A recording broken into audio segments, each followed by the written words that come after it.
like London. Coolest thing I've ever seen happen the last time I was in London. I was doing a bunch of shows. I'm coming home late at night. I'm walking towards my friend's apartment where I was staying.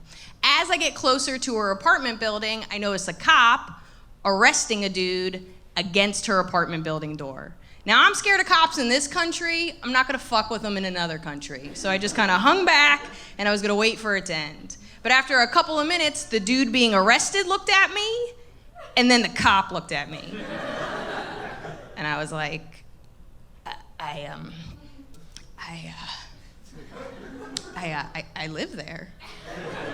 And in unison, they were like, sorry, love, and moved out of the way together. That's the coolest thing I've ever seen. It's like they were playing cops and robbers.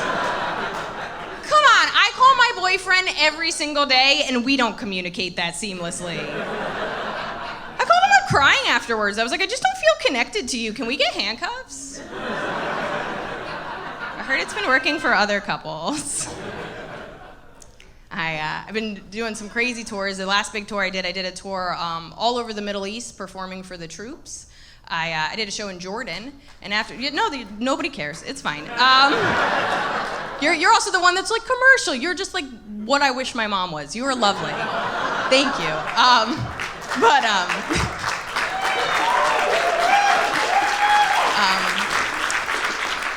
Your clappiness is what is the reason I've been doing this for so long. Thank you so much.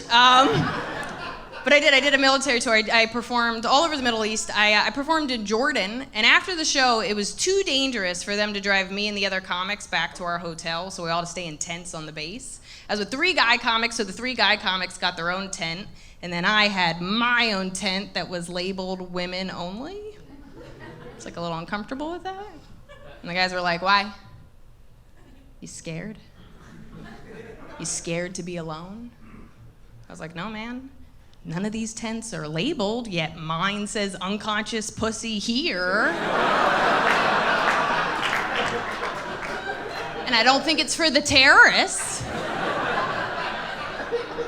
So we had a lady guide, and I asked the lady guide, I was like, hey, if I gotta pee in the middle of the night and go to one of these porta potties, is it safe? And she's like, from what? Like animals? I was like, I don't know, do camels rape? Bitch, we've all read the same articles. You know what I'm talking about. I want a lesbian lady troupe to watch me sleep. That's my request. I want her to watch me sleep, pet my hair, fall in love with me, protect me. I peed in a tent, is what I'm saying. It's like totes scary, guys. After that tour, I did a tour all over Pakistan, which not sure the last time you vacationed there. It's changed.